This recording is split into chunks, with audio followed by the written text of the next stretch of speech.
what did you do this summer? Did you do anything other than think about football? I assume you did. So what did you do? You know, we. It's a nice time for us because every year we go to Texas, right?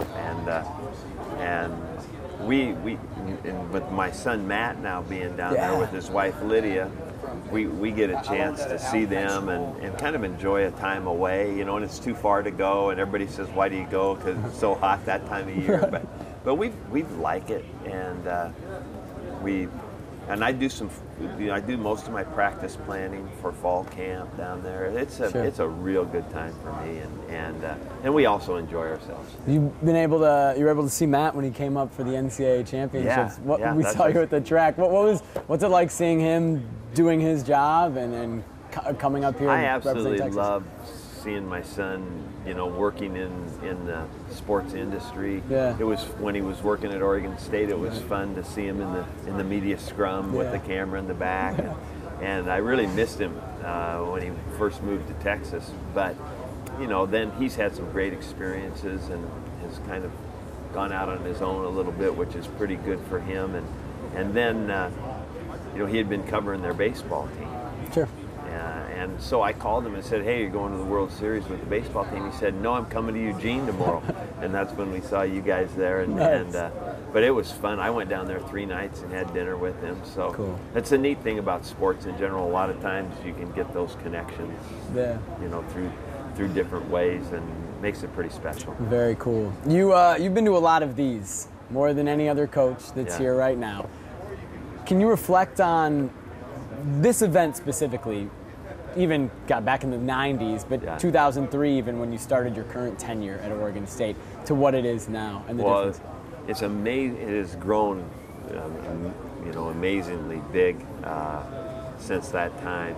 You know, just the right now we do this. It's like a 3-day event, and it used to be, you know, kind of a morning, early afternoon, and you were out. Right. So it's really changed that way. You know, with the new commissioner and kind of the new direction of the league, in the marketing end of it, you know, just all this, basically these car wash interviews and all these people, it's pretty impressive. It's a pretty good change, I think, for our league. Pretty progressive thing to do, and it's become a much bigger event. You're 03 in your current kind of tenure.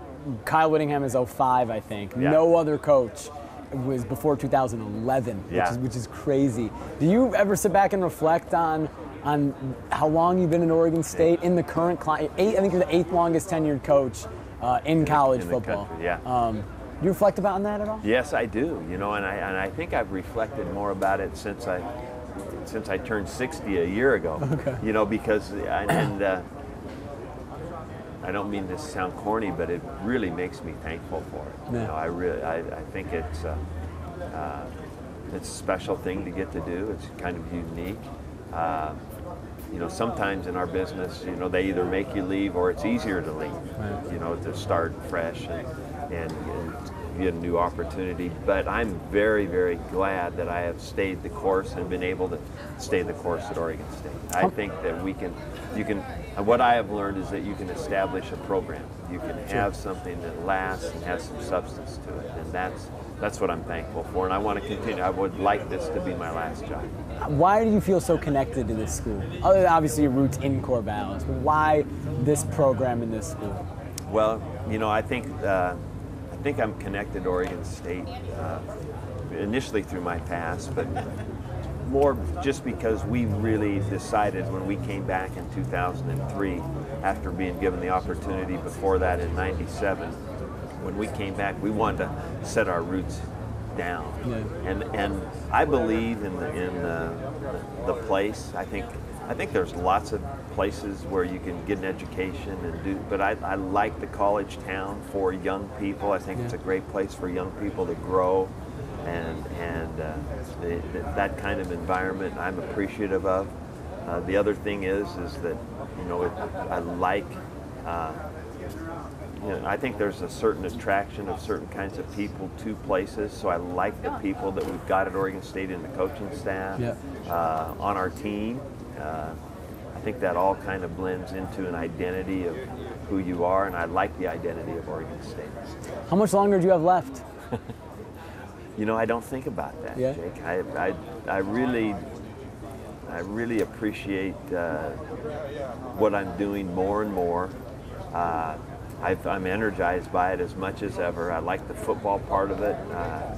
You know, I appreciate being a representative of our school and our football program more and more as I go. We continue to find ways to try to make the program better, so we're always energized by that. So I really don't think about an end game to where I'd like to say this is, you know, when I'd like to stop.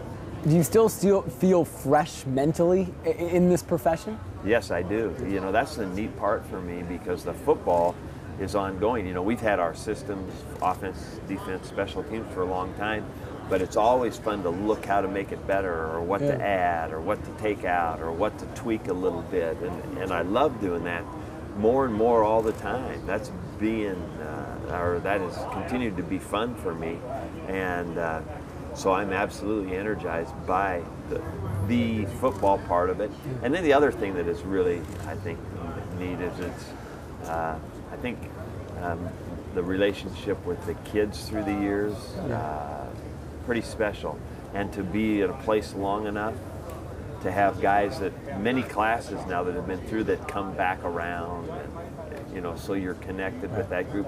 That's another neat thing about being someplace for a while, is you end up with a lot of connections with guys from that school over a big period of time, and I like that. You mentioned kind of changing in offenses and defenses, and that transitions well into your new offensive coordinator. What changes? Are there going to be any changes because of John? Yes, John will definitely have some ideas that will add to what we do.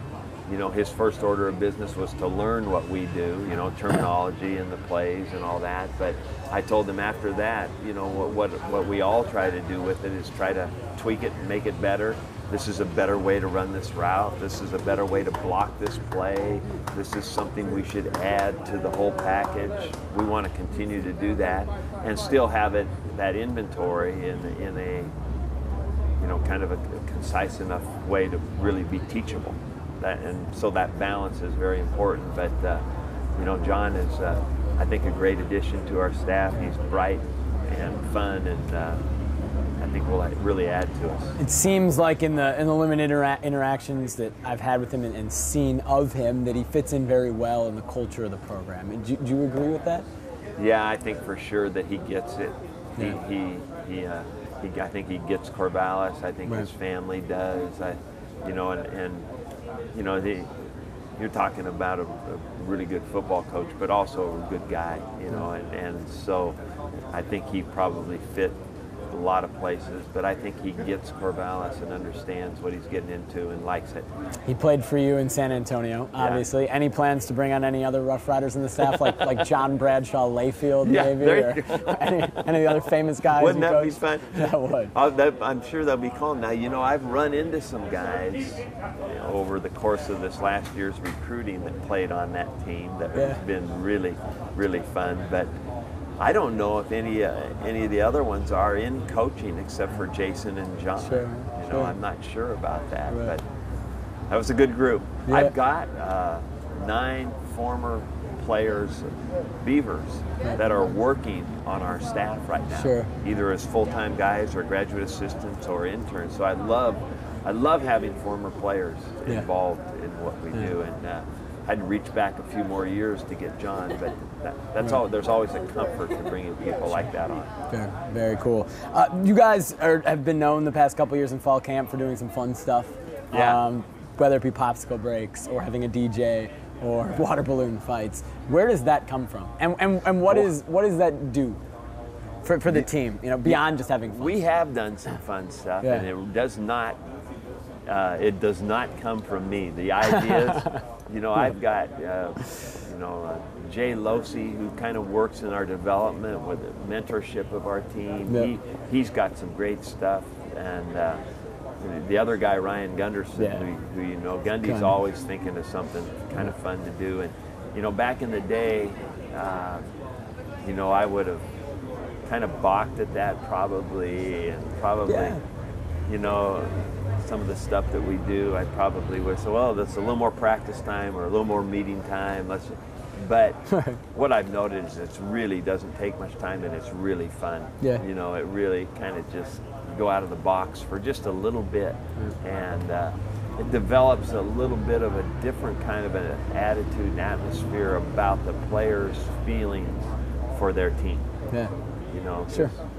It's like I said, it's not just out of the box of the competition that they're in, or the grind of the preparation that they're in, and it just binds them a little bit in a kind of unique way. Along those lines, do you have plans to go get in and out today?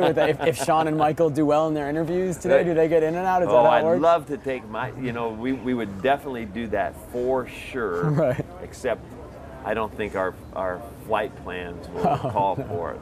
What I'm going to do, though, is I'll tell Steve Fink because we're going to Bristol. Right. They're going back home. I'm going to tell Steve to make sure he goes by the In and Out on their way to the airport. Okay, nice, great. Getting to actually this team and this year on the field, Sean Mannion seemed to have a great summer. Manning, passing academy champion, and all that kind of stuff. How did you obviously can't deal with him and watch him this summer because of NCAA rules, but how good is he now entering this season? He's always been a great worker. Right. I'm just going to turn this down. Oh yeah, don't worry about it. He's always been almost a fanatical worker. Right. And I think from everything that I've gathered, he's taken it to a new level this last summer. Yeah. You know, with our team, with his individual workouts in the weight room, the organization that he has with our players throwing the ball in the summertime. I really think that he's found a way to take it up to a different standard. In a conference with so many good quarterbacks, where do you put him? You know, I wouldn't trade him for anybody in the league, and I know there's a lot of really good ones. You know, I think I know him so well, know what he means to our team, and what he means kind of to the heart and soul of our team, of who we are. I think he's an outstanding talent with a tremendous character to go along with it.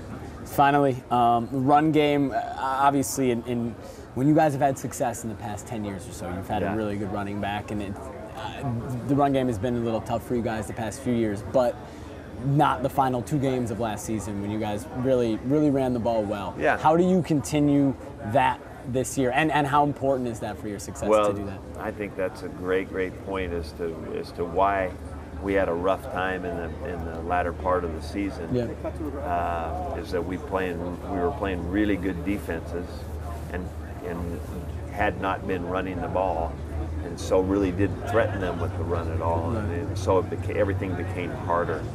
But you make a great point about our best teams are when we are running the ball well. That does nothing but help the quarterback and help the big part of our passing game is play action pass. So the play action has a lot more meaning when you're running the ball well. So that is, I think that's a major factor in finding out who we're going to be, is how well we run the ball.